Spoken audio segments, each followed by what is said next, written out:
ಚಾಮರಾಜನಗರ ಜಿಲ್ಲೆಯ ಕೊಳ್ಳೇಗಾಲ ತಾಲೂಕಿನ ಪಟ್ಟಣದ ಅರಣ್ಯ ಇಲಾಖೆಯಿಂದ ಅರಣ್ಯ ವೀಕ್ಷಕರಿಗೆ ಸುರಕ್ಷಿತಾ ಪರಿಕರಗಳ ವಿತರಣಾ ಕಾರ್ಯಕ್ರಮ ನಡೆಯಿತು. ಚಾಮರಾಜನಗರ ಜಿಲ್ಲೆಯ ಕೊಳ್ಳೇಗಾಲ ತಾಲೂಕಿನ ಪಟ್ಟಣದಲ್ಲಿ ಇಂದು ಮಾನ್ಯ ಶಾಸಕರ ಸಮ್ಮುಖದಲ್ಲಿ ಕೆಎಫ್ಪಿಡಬ್ಲ್ಯೂಸಿ ವತಿಯಿಂದ ಚಾಮರಾಜನಗರ ಜಿಲ್ಲಾ ಅರಣ್ಯ ವ್ಯಾಪ್ತಿಯ ಅರಣ್ಯ ವೀಕ್ಷಕರಿಗೆ ಸುರಕ್ಷಿತಾ ಪರಿಕರಗಳನ್ನು ವಿತರಣೆ ಮಾಡಿದರು.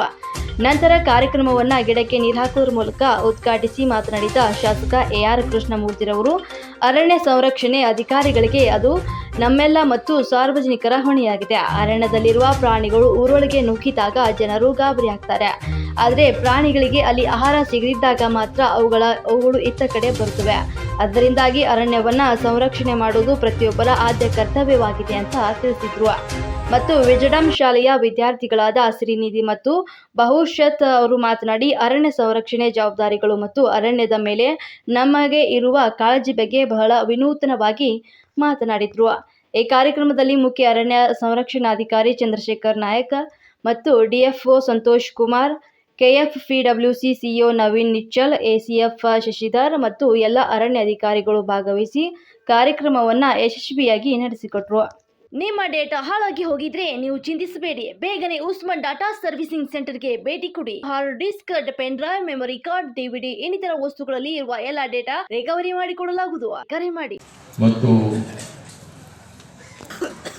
ಪ್ರಾಸ್ತಾವಿಕವಾಗಿ ಹೋಗಬೇಕು ಅಂತಕ್ಕಂಥ ಒಂದು ಹಿನ್ನೆಲೆಯಲ್ಲಿ ಅವರು ಒಂದು ಕರೆಯನ್ನು ಕೊಟ್ಟು, ಅವರು ಕೂಡ ಮುಖ್ಯಮಂತ್ರಿಗಳ ಗೃಹ ಕಚೇರಿಯಲ್ಲಿ ಜನಸಂಪರ್ಕ ಸಭೆಯನ್ನು ಮಾಡೋ ಮುಖಾಂತರ ನಮ್ಮೆಲ್ಲರೂ ಕೂಡ ಉತ್ತೇಜನವನ್ನು ಕೊಟ್ಟಿದ್ದಾರೆ ಅಂತ ಹೇಳಿ ತಪ್ಪಾಗೋದಿಲ್ಲ.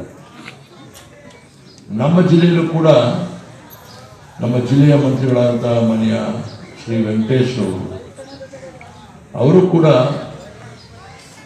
ಜಿಲ್ಲಾ ಮಟ್ಟದ ಒಂದು ಜನಸಂಪರ್ಕ ಸಭೆಯನ್ನು ಜಿಲ್ಲಾ ಆಯುಕ್ತರ ಭವನದಲ್ಲಿ ಮಾಡಿದರು. ಹಾಗೆ ಕೃಷ್ಣ ಬೈರೇಗೌಡರವರು ಕೂಡ ಕಂದಾಯ ಮಂತ್ರಿಗಳು ಕೂಡ ಬಂದು ಒಂದು ಇಲಾಖೆಯ ರಿವ್ಯೂವನ್ನು ಕೂಡ ಮಾಡೋ ಮುಖಾಂತರ ಅನೇಕ ಸಮಸ್ಯೆಗಳನ್ನ ಅವತ್ತು ಆಲಿಸಿ ಅವತ್ತು ಸಮಸ್ಯೆಗಳಿಗೆ ಪರಿಹಾರವನ್ನು ಕೂಡ ಕೊಟ್ಟಿರ್ತಾರೆ. ಟೂರಿಸ್ಟ್ ಮಾಡಿ ಯಜಮಾನರುಗಳು ಅನೇಕ ವರ್ಷಗಳಿಂದ ನಾನು ಹಿಂದೆ ಶಾಸಕ ಅವಾಗಿಂದಲೂ ಕೂಡ ಈ ಒಂದು ದೇವರಮನಹಳ್ಳಿ, ತಿಮ್ಮೇಗೌಡನಪಾಳ್ಯ ಈ ಭಾಗದಲ್ಲಿ ಏನು ಸಾಗುವಳಿ ಪತ್ರವನ್ನು ತಂದೆ ಶ್ರೀಮಾನ್ ಬಿ ರಾಜಣ್ಣವರು ಅವತ್ತು ನೀಡಿದ್ರು. ಆ ಸಾಗುವಳಿದಾರರಿಗೆ ಇನ್ನೂ ಕೂಡ ಹದ್ದುಬಸ್ತು ಸರಿಯಾದ ರೀತಿಯಲ್ಲಿ ಅವರು ಫಿಕ್ಸ್ ಆಗಿಲ್ಲ. ಯಾರಪ್ಪ ಕೇಳ್ತಾರೆ ಅವನ್ನ ಕೇಳಕ್ಕೆ ಬಂದಿರೋ ಸಾಗುವಳಿದಾರರಿಗೆ ಸಾಗುವಳಿ ಕೊಟ್ಟಂಥವ್ರಿಗೆ ಅವರಿಗೆ ಹದ್ದುಬಸ್ತನ್ನು ಫಿಕ್ಸ್ ಮಾಡಿಕೊಂಡ್ರೆ ಈ ಸಮಸ್ಯೆ ಉಲ್ಬಣ ಆಗ್ತಿರ್ಲಿಲ್ಲ.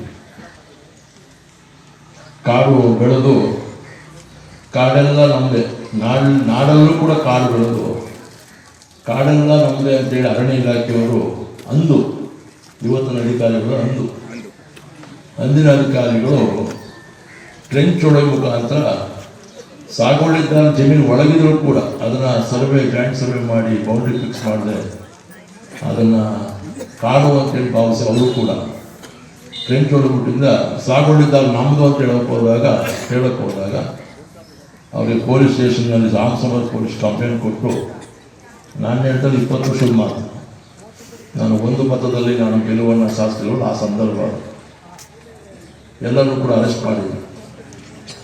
ಅವಾಗ ನಾನೇ ಸ್ಟೇಷನ್ನಲ್ಲಿ ಸಂಬಂಧಪಟ್ಟ ಅಧಿಕಾರಿಗಳಿಗೆ ಮಾತನಾಡಿ, ಅವರು ನಿಜವಾದ ಸಾಗುವಳಿದಾರರು, ಎನ್ಕೋಚ್ ಮಾಡೋದು ಅವರಲ್ಲ, ಅರಣ್ಯ ಇಲಾಖೆಯವರು ಕಂದಾಯ ಭೂಮಿ ಎನ್ಕೋಚ್ ಮಾಡಿಬಿಟ್ಟಿದ್ದಾರೆ, ಅವ್ರನ್ನ ಬಿಟ್ಕೊಡ್ಬೇಕು ಅಂತೇಳಿ ಬಿಡುಗಡೆ ಮಾಡಿಸ್ಕೊಟ್ಟು, ಮನೋಜ್ ಕುಮಾರ್ ಮೀನಾ ಅಂತ DC ಇದ್ರು, ಅವರಲ್ಲಿ ನಾನು ಜಿಲ್ಲಾಧಿಕಾರಿ ಕಚೇರಿಗೆ ಹೋಗಿ ಭೇಟಿ ಮಾಡಿ ಮಾತನಾಡಿ ಅವರನ್ನು ಮತ್ತು ಉಪ ಅರಣ್ಯ ಸಂರಕ್ಷಣಾಧಿಕಾರಿಗಳನ್ನ ಮತ್ತು ಸರ್ವೆ ಡಿಪಾರ್ಟ್ಮೆಂಟ್ನವ್ರನ್ನ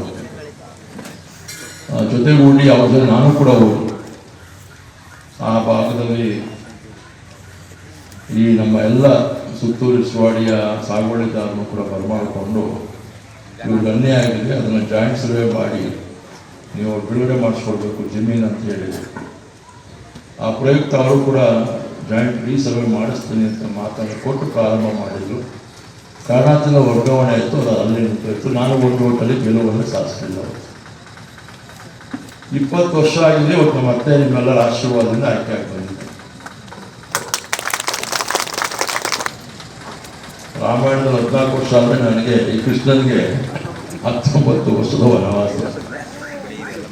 ಏಕೋ ಏನೋ ಸಂದರ್ಭ ಸನ್ನಿವೇಶ ನಾನು ಸೋತಿರ್ಬೋದು, ಅದನ್ನು ಬಿಟ್ಕೊಡ್ತಾ ಇಲ್ಲ.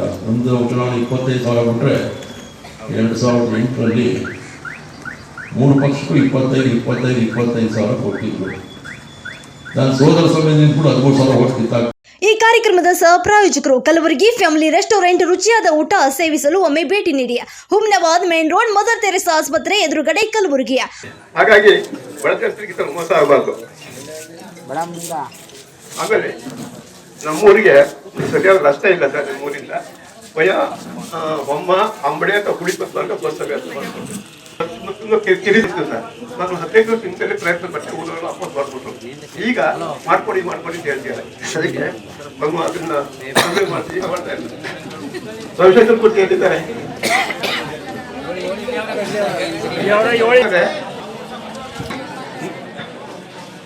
110 ರೂಪಾಯಿ 52 ನಿವೇಶನವನ್ನ ಅತಿ ಸುಲಭವನ್ನು ಕಟ್ಟೋದಕ್ಕೆ ನನ್ನ ಒಪ್ಪಿಗೆ ಇದೆ. ಹಾಗಾಗಿ ಒಂದಕ್ಕೆ 10 ಲಕ್ಷ ರೂಪಾಯಿ ಮಂಜೂರು ಮಾಡಬೇಕು ಅಂತ ಕೇಳ್ಕೊತೀನಿ. ನೊಂದಾಗ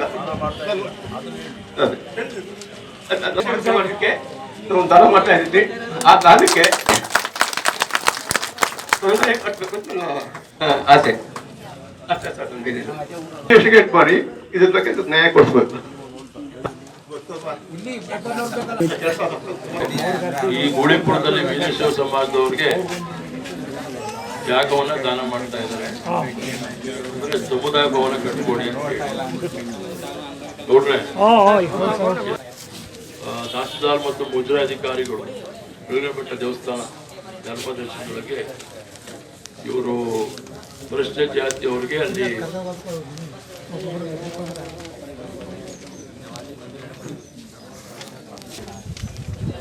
ಅಳವಡಿಕೆಯನ್ನ ಮಾಡಲಿಕ್ಕೆ ಒಂದು ಅವಕಾಶ ಮಾಡಿಕೊಡಿ ಅಂತ ಕೊಟ್ಟಿದ್ರು. ಅದಿನ್ನು ಕೂಡ ಆಗಿಲ್ಲ, ಮಾಡಿಸ್ಕೊಡಿ ಅಂತ ಮೇಲ್ ಮಾಡಿ.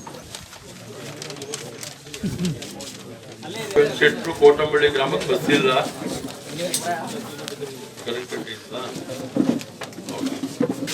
ಆಯ್ತು.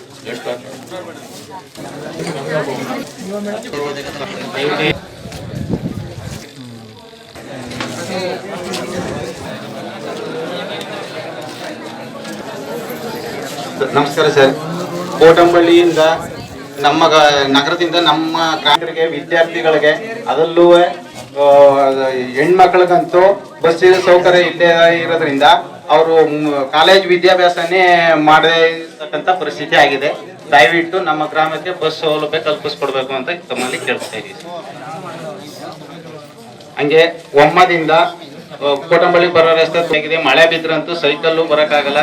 ಹಂಗಾಗಿ ಆ ರಸ್ತೆ ಅಭಿವೃದ್ಧಿ ಪಡಿಸ್ಕೊಡ್ಬೇಕು. ಆಂಜನೇಯ ಸ್ವಾಮಿ ದೇವಸ್ಥಾನದಿಂದ ಎಂ ಗುರುಸ್ವಾಮಿ ಮನೆಯವರೆಗೆ ಕಾಂಕ್ರೀಟ್ ರಸ್ತೆ ಮತ್ತು ಚರಂಡಿ ಮಾಡಿಸ್ಕೊಡ್ಬೇಕು ಅಂತ ಕೇಳ್ಕೊತಾ ಇದ್ದೀವಿ. ಜೊತೆಗೆ ಕುರುಬ ಸಮುದಾಯ ಭವನ ಅರ್ಧಂಪರ್ಧ ಆಗಿ ನಿಂತಿದೆ. ಅದಕ್ಕೆ ಅನುದಾನ ಬಿಡಿಸಿ ಅದನ್ನ ಸರ್ ಇನ್ನೇನು ಉದ್ಘಾಟನೆಗೆ ಬರುವಂತ ಸ್ಟೇಜ್ ಇದೆ ಸರ್. ತಾವು ಅದಕ್ಕೆ ಬೇಗ ಅವ್ರಿಗೆ ಸಂಬಂಧಪಟ್ಟವ್ರಿಗೆ ತಿಳಿಸಿ ಅದಕ್ಕೆ ಪೈಪ್ಲೈನ್ ಮಾಡಿಸ್ಕೊಡ್ಬೇಕು ಅಂತ ಕೇಳ್ಕೊತೀವಿ. ಸುಮಾರು 27 ಕೆರೆಗಳಿಗೆ ಅದು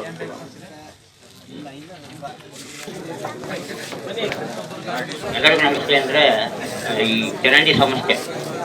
ಅದರಲ್ಲಂತೂ ನಮ್ಮ ಗಜೂನ್ ಕಾಸ್ಟ್ ಬೀದಿನಲ್ಲಿ ತುಂಬ ಪ್ರಾಬ್ಲಮ್ ಆಗಿದೆ. ನೀರು ಬಿಟ್ಟರೆ ಆ ನೀರು ಮುಂದ್ಗಡೆ ಹೋಗಲ್ಲ, ಇನ್ನೂ ಬರಲ್ಲ.